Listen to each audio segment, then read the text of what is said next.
आजचा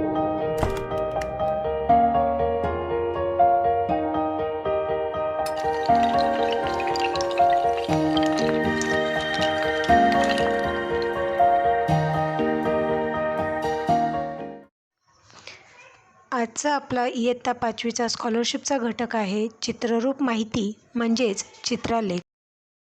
चित्रालेख म्हणजे काय?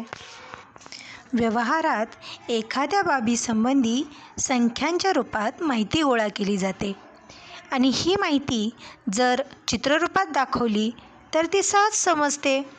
तसेच त्या माहितीमधल्या घटकांची तुलना करणे सोपे जाते. अशा प्रकारे दाखवलेल्या चित्ररूप माहितीला आपण चित्रालेख असे म्हणतो. चित्रालेख कसा काढतात? चित्रालेखाचे वाचन करताना किंवा चित्रालेख काढताना सांख्यिकी माहितीचे निरीक्षण करून त्यातील संख्या ह्या कोणत्या मोठ्यात मोठ्या संख्येच्या पटीत आहेत ते आधी पाहावे लागते आणि त्यानुसार योग्य प्रमाण कोणते ते ठरवावे लागते. जसे एक उदाहरण बघूयात.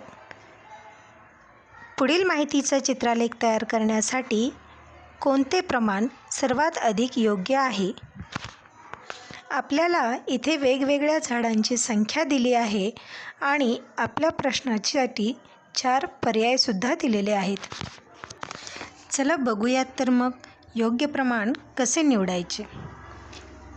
योग्य प्रमाण निवडताना दिलेल्या संख्या आपल्याला कोणत्या संख्येच्या पटीत आहे ते पाहायचे आहे. आता इथे दिलेल्या या सर्व संख्या 5 आणि 25 या 2 संख्यांच्या पटीतील आहेत.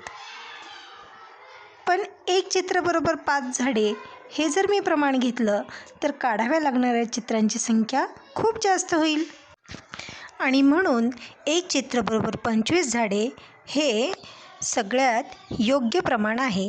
म्हणजे दिलेला पर्याय 3 हे आपलं अचूक उत्तर आहे. अजून एक उदाहरण पाहूया चित्रालेख वाचायचा कसा याबद्दल. पहा, प्रश्न आहे दिलेला चित्रालेख पहा आणि त्यातील विविध वाहने व त्या वाहनांनी शाळेत येणारे विद्यार्थी यांची माहिती दिली आहे. त्यावरून पुढील प्रश्नाचे उत्तर द्या. चित्रालेख पहा आणि प्रश्न आहे एकूण किती विद्यार्थी बसने व चालत येतात? 4 पर्याय आपल्याला इथे दिलेले आहेत.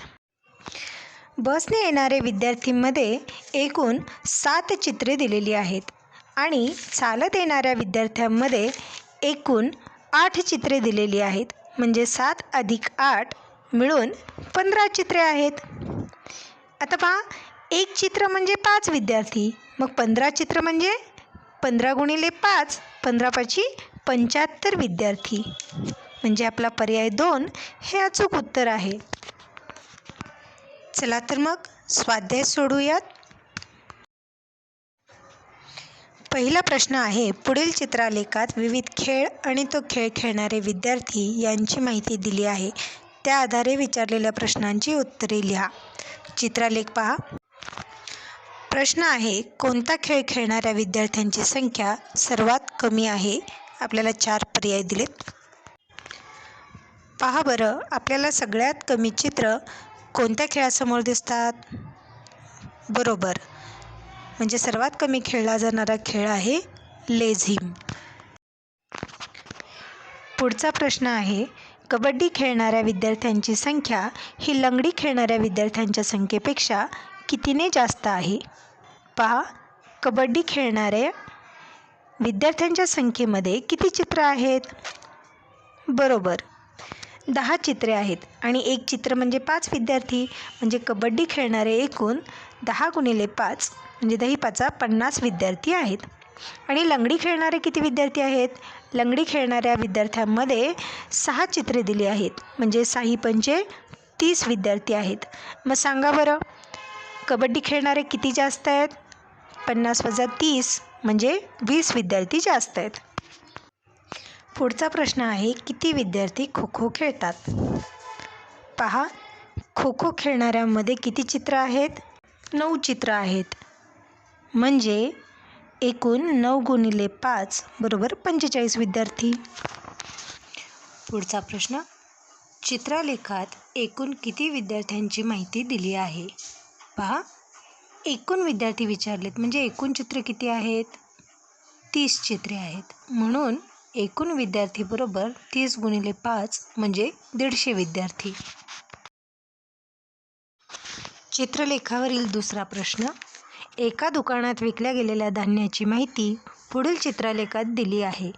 त्यावरून विचारलेल्या प्रश्नांची उत्तरे लिहा. कोणते धान्य सर्वात जास्त विकले गेले आहे? पहा मग, कोणत्या धान्याच्या समोर पोत्यांची संख्या जास्त दिसते आहे? बरोबर, म्हणजे सर्वात जास्त विकलेले धान्य हे बाजरी आहे. पुढचा प्रश्न. तांदूळ व गहू मिळून एकूण किती पोती विकली? बघूयात आपण. तांदळाच्या पुढे किती पोती दाखवलीत? 5 आणि गहूच्या रकान्यामध्ये 3. म्हणजे एकूण किती पोती विकली गेली? 5 आणि 3 दोन्ही मिळून 8 पोती विकली गेली. पुढे, बाजरीपेक्षा ज्वारी किती कमी विकली गेली आहे? बाजरीची किती पोती विकली गेलेली दाखवलीत? 7 पोती विकली गेलीत. 7 पोती म्हणजे किती किलो बाजरी विकली गेली? 50 गुणिले 7 म्हणजे 350 किलोग्रॅम बाजरी विकली गेली. आणि ज्वारी किती विकली गेली? ज्वारीची 5 पोती दाखवलीत म्हणजे 5 गुणिले 50 म्हणजे 250 किलोग्रॅम ज्वारी विकली गेली. पहा तर मग याच्यामध्ये कितीचा फरक आहे? 350 वजा 250 म्हणजे 100 किलोग्रॅम. पुढे, एकूण किती क्विंटल धान्य विकले गेले? पहा, एकूण विकले गेलेले विचारले, मग एकूण किती पोती आहेत? 20 पोती आहेत. म्हणजे 20 गुणिले 50 बरोबर 1000 किलोग्रॅम धान्य विकले गेले. आणि 100 किलोग्रॅम म्हणजे 1 क्विंटल, म्हणून 1000 किलोग्रॅम म्हणजे 1000 भागिले 100 बरोबर 10 क्विंटल. चित्रलेखावरील पुढील प्रश्न. पुढील चित्रलेखात एका गावातील विविध व्यवसाय व ते करणाऱ्या व्यक्ती यांची संख्या दिली आहे. त्यावरून विचारलेल्या प्रश्नांची उत्तरे द्या. प्रश्न पहिला. लोहारांची संख्या शेतकऱ्यांच्या संख्येपेक्षा कितीने कमी आहे? 4 पर्याय दिलेत. पहा, शेतकऱ्यांची संख्या किती आहे? शेतकऱ्याच्या रकानात एकूण 10 चित्रे दिली आहेत. म्हणजे 10 गुणिले 10 100 व्यक्ती आहेत. आणि लोहाराच्या रकान्यात 7 चित्रे दिली आहेत. म्हणजे 7 गुणिले 10 बरोबर 70 व्यक्ती आहेत. मग कितीचा फरक आहे याच्यामध्ये? 100 वजा 70 म्हणजे 30. लोहारांची संख्या 30ने कमी आहे. या चित्रलेखावरील दुसरा प्रश्न पहा. एकूण किती व्यक्तींची माहिती दिली आहे? एकूण व्यक्ती विचारल्यात म्हणजे त्यासाठी आधी आपल्याला एकूण चित्रे किती आहेत ते पाहावे लागतील. एकूण चित्रे आहेत 25 आणि एक चित्र म्हणजे 10 व्यक्ती, म्हणून 25 चित्र म्हणजे 25 गुणिले 10 बरोबर 250 व्यक्ती. पुढे, कोणता व्यवसाय करणाऱ्या व्यक्ती सर्वात कमी आहेत? पहा, या संपूर्ण चित्रलेखामध्ये सर्वात कमी चित्र कोणत्या व्यवसायापुढे दिसतात? बरोबर, म्हणजे सुतार व्यवसाय करणाऱ्या व्यक्ती सर्वात कमी आहेत. पुढे, प्रश्न चौथा.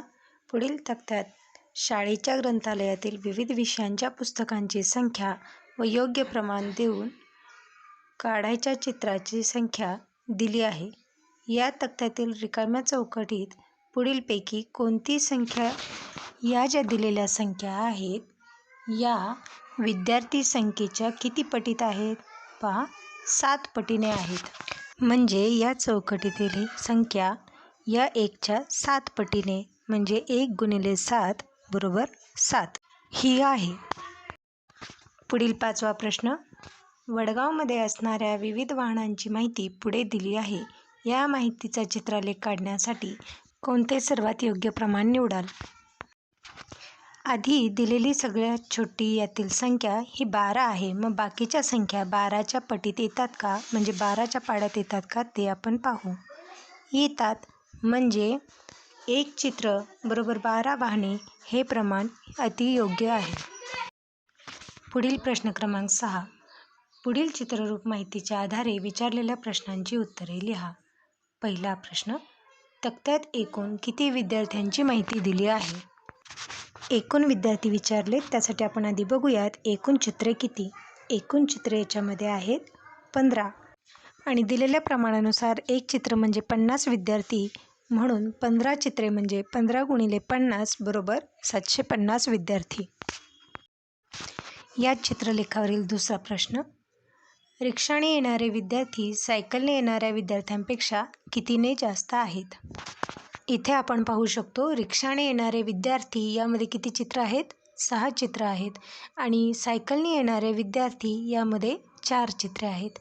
म्हणजेच रिक्षाने येणाऱ्या विद्यार्थ्यांची संख्या सायकलने येणाऱ्या विद्यार्थ्यांपेक्षा 2 चित्रांनी जास्त आहे.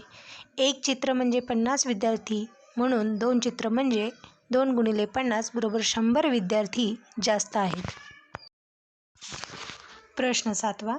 एका व्यापाऱ्याने आठवड्यातील पहिल्या 4 दिवसात विकलेल्या आंब्याच्या टोपल्या यांची संख्या चित्रलेखात दाखवलेली आहे. प्रमाण आहे 1 चित्र बरोबर 1 टोपली. जर त्याच्याकडे आणखी 31 टोपले शिल्लक असतील तर त्याच्याकडे सुरुवातीला किती टोपल्या होत्या आणि त्याने किती टक्के टोपल्या विकल्या? चला तर बघूयात. विकलेल्या एकूण टोपल्या किती आहेत? 19 आहेत आणि शिल्लक टोपल्या त्याच्याकडे अजून 31 आहेत, म्हणून त्याच्याकडे सुरुवातीला असणाऱ्या एकूण टोपल्या म्हणजे 19 अधिक 31 मिळून 50 टोपल्या त्याच्याकडे आधी होत्या. आता विकलेल्या टोपल्या किती आहेत? 50 पैकी 19 म्हणजे 19/50 गुणिले 100 बरोबर 38%. एवढ्या टोपल्या त्याने विकल्या. आपला शेवटचा प्रश्न. पुढील चित्ररूप माहितीच्या आधारे पुढील प्रश्नांची उत्तरे लिहा. पहिला प्रश्न आहे त्यातील तक्त्यातील विद्यार्थ्यांची एकूण संख्या किती? पहा, इथे पण एकूण संख्या विचारली आहे, म्हणजे त्यासाठी आधी आपण एकूण चित्रे किती आहेत ते पाहूया. इथे एकूण चित्रे आहेत 14 आणि एक चित्र म्हणजे 35 विद्यार्थी, म्हणून 14 चित्रे म्हणजे 14 गुणिले 35 बरोबर 490 विद्यार्थी. यातील दुसरा प्रश्न. गणित आवडणाऱ्या विद्यार्थ्यांची संख्या ही इंग्रजी आवडणाऱ्या विद्यार्थ्यांच्या संख्येपेक्षा कितीने जास्त आहे?